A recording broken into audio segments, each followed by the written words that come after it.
So hello friends, कैसे हो आप सभी। आई होप आप सबने अपनी स्टडी चालू कर दी है। तो देखिए, अब ज़्यादा टाइम तो नहीं बचा है एग्ज़ाम के लिए, ठीक है, बहुत कम टाइम बचा है। और जो सब्जेक्ट हैं आपके, कुछ ऐसे सब्जेक्ट हैं जिसका सिलेबस कंप्लीट नहीं हो पाया है ना। तो क्या होगा कि अब पूरा यूनिट वाइज पढ़ने का तो टाइम नहीं है कि आप यूनिट वाइज पूरे चैप्टर कवर करो। तो बेटर ऑप्शन क्या रहता है कि हर यूनिट से जितने भी इम्पोर्टेंट टॉपिक बनते हैं आपके, ठीक है, जितने भी इम्पोर्टेंट टॉपिक है उनसे क्या है, इम्पोर्टेंट क्वेश्चन आंसर कर लेना, है ना। इससे क्या होगा कि आपके जितने भी टॉपिक हैं, ठीक है, जितने भी यूनिट है वो भी कवर हो जाएंगे और आपके एग्ज़ाम के लिए भी प्रिपरेशन जो है वो पूरी हो जाएगी, जैसे क्वेश्चन और आंसर करके, ठीक है। तो हम पॉलिटिकल का क्वेश्चन आंसर कवर करेंगे, जिसके हमने भी इससे पहली वाली वीडियो में भी किया था, Indian foreign policy in a globalisation world. इसके कुछ एक से एक क्वेश्चन हमने किया था, जिसमें हमने क्या था, इसका बेस समझा था कि हमें पढ़ना क्या है, ठीक है। इस क्वेश्चन को हमने समझा था कि आप समझते हैं कि भारत की विदेश नीति के सिद्धांत समय की मांग पर खरे उतरते हैं। ये क्वेश्चन किया था हमने। अब हम करते हैं नेक्स्ट क्वेश्चन, ठीक है, जो बहुत इम्पोर्टेंट है आपके एग्ज़ाम के पॉइंट ऑफ व्यू से, ठीक है। ये इम्पोर्टेंट इसलिए है क्योंकि ये आपके सिलेबस से क्वेश्चन बना है। क्वेश्चन तो वो भी आपके सिलेबस से ही बना हुआ है और एग्ज़ाम में भी पूछा जा सकता है। और ये वही क्वेश्चन है कि जो आपसे पूछे जा चुके हैं एग्ज़ाम में, ठीक है, मतलब प्रीवियस ईयर क्वेश्चन पेपर है ना, वो सॉल्व हो रहे हैं यहाँ पे। उन कारकों की जांच करिए जो चीन के साथ भारत के संबंधों को आकार देते हैं। वो क्या कारक हैं, वो क्या तरीके हैं, ठीक है, जो भारत के चीन के साथ संबंध को दर्शाते हैं। भारत और चीन एशिया के दो प्रमुख शक्ति हैं जिनका संबंध हजारों वर्ष पुराना है, ठीक है, कभी अच्छा कभी बुरा ऐसा रहा है। ऐतिहासिक रूप से ये दोनों देश सांस्कृतिक, धार्मिक और व्यापारिक दृष्टिकोण से एक दूसरे से जुड़े हुए हैं, किंतु आधुनिक काल में इनके बीच संबंध कई प्रकार की जटिलताओं से प्रभावित है। और वो क्यों है, वो ये है कि कुछ विवाद है इनके बीच में। विवाद क्यों होता है, चाहे किसी भी देश से हो सकता है वो, है ना। उनके मुद्दे ये होते हैं कि जो सीमा विवाद होता है, बॉर्डर डिस्ट्रीब्यूटर्स, ठीक है। 1962 का भारत और चीन का युद्ध हुआ था, जो क्यों हुआ था, सीमा को लेकर ही हुआ था। इस युद्ध ने दोनों देश के बीच विश्वास को गहरा नुकसान पहुंचाया। LAC line of actual control पर अनिश्चितता, है ना, मतलब चीन क्या करता है, बार बार जो है कब्जा करने की कोशिश करता है ज़मीनों पर, है ना। तो इसलिए क्या होता है कि जो मनमुटाव होने लगता है आपस में दोनों देश के बीच में।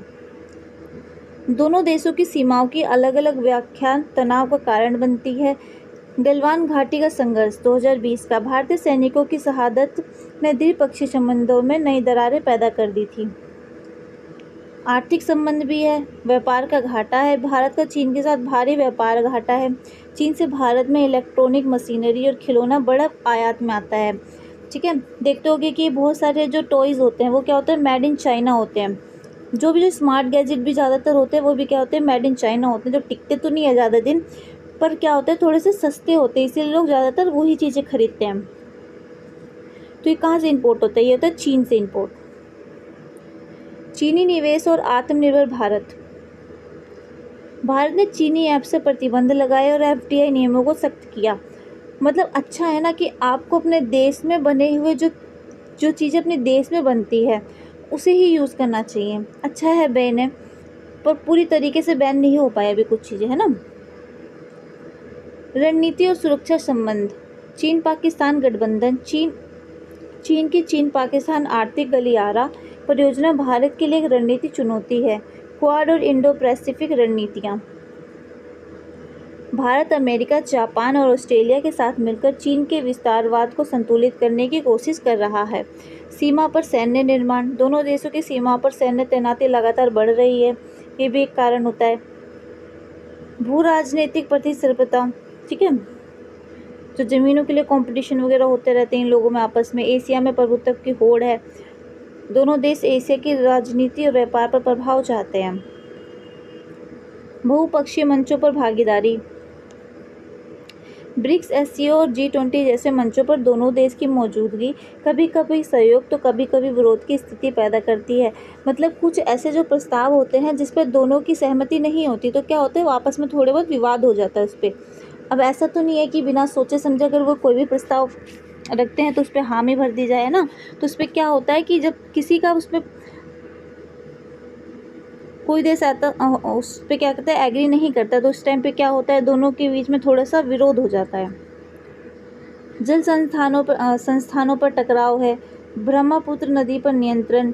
चीन द्वारा त्रिपथ में बांध निर्माण से भारत के पूर्वोत्तर राज्यों को संभावित जल संकट का खतरा हो रहा है। जल प्रवाह की सूचना साझा न करना। ठीक है, चीन कई बार बाढ़ या जल प्रवाह से जुड़ी सूचना क्या है साझा नहीं करता है, नहीं बताता है टाइम से। ये सारी चीज़ें क्या होती हैं, ये जो चीज़ें होती हैं थोड़ी सी तकरार की बातें बन जाती हैं। सार्वजनिक धारणा और मीडिया है। गलवान संघर्ष के बाद जनभावना है। आम जनता द्वारा सोशल मीडिया में चीन के खिलाफ भावनाएं तेज हुई। जो वहाँ पे हो रहा था वो क्या हुआ, मीडिया द्वारा दिखाया गया जो आम जनता को। तो ऑब्वियसली बात है ना, अगर वो कुछ ऐसा करेंगे तो जनता देखेगी तो बुरा लगेगा ही, है ना। चीनी उत्पादों का बहिष्कार है। कई भारतीय संगठन ने चीनी सामानों को बहिष्कार की अपील की है। सांस्कृतिक और सभ्यता संबंध है। बौद्ध धर्म के ऐतिहासिक संबंध रहे हैं। पर्यटन और शिक्षा में सीमित सहयोग रहा है। ठीक है, भारत का दक्षिण एशिया पड़ोसियों के साथ संबंध में क्या समस्याएं हैं। दक्षिण एशिया में कौन कौन से संबंध, मतलब कौन कौन से राष्ट्र आते हैं भारत के साथ, जैसे कि भारत के अंदर पाकिस्तान हो गया, ठीक है, नेपाल हो गया, बांग्लादेश हो गया, है ना। ये सब देश कौन से हैं, पश्चिमी, ठीक है, सॉरी दक्षिणी है, ठीक है, दक्षिणी देश हैं ये जो भारत के दक्षिण में आते हैं। भारत और उसके दक्षिण एशियाई पड़ोसियों के बीच संबंध में कई समस्याएं हैं, जिनमें मुख्य रूप से क्षेत्र विवाद चीन का बढ़ता है, आर्थिक प्रभाव, सुरक्षा चुनौती और आर्थिक एकीकरण में बाधाएं शामिल करता है। जैसे कि अभी हमने पढ़ा था ऊपर कि सीमा से जुड़ी समस्याएं जो होती थी, है ना, जैसे ऐतिहासिक विवाद क्या रहा है, सीमाओं से जुड़ी समस्या रहा है। ठीक है, भारत पाकिस्तान का कश्मीर मुद्दा भारत पाक संबंधों का सबसे विवादित मुद्दा था। 1947 के बाद दोनों देशों में 4 युद्ध हो चुके हैं। LOC लाइन ऑफ कंट्रोल पर लगातार संघर्ष विराल उल्लंघन होते रहे हैं पाकिस्तान द्वारा, ये भी एक रीज़न है। भारत और नेपाल का 2020 में नेपाल ने काला पानी, लिपुलेख और लिम्पियाधुरा को अपने नक्शे में शामिल कर सीमा विवाद को और बढ़ा दिया। भारत द्वारा सड़कों और इंफ्रास्ट्रक्चर निर्माण पर नेपाल आपत्ति जताता रहा है। उसके बाद भारत और बांग्लादेश, तिस्ता नदी जल विवाद वर्षों से लंबित है। अवैध प्रयास और सीमा पर अपराधों पर तनाव बना रहता है, मतलब कि आतंकवाद वगैरह जो चीज़ें होती हैं उन चीज़ों को लेके। सीमा पर आतंकवाद और सुरक्षा संबंधित चिंताएं हैं। पाकिस्तान से आतंकवाद की चिंताएं हैं। अफगानिस्तान की स्थिति, तालिबान की वापसी से अफगानिस्तान में स्थिरता है, जिससे दक्षिण एशिया में कट्टरपंथ और आतंकवाद को बढ़ावा मिल सकता है, ये भी एक रीज़न है। चीन की बढ़ती भूमिका रणनीति जो है, ठीक है,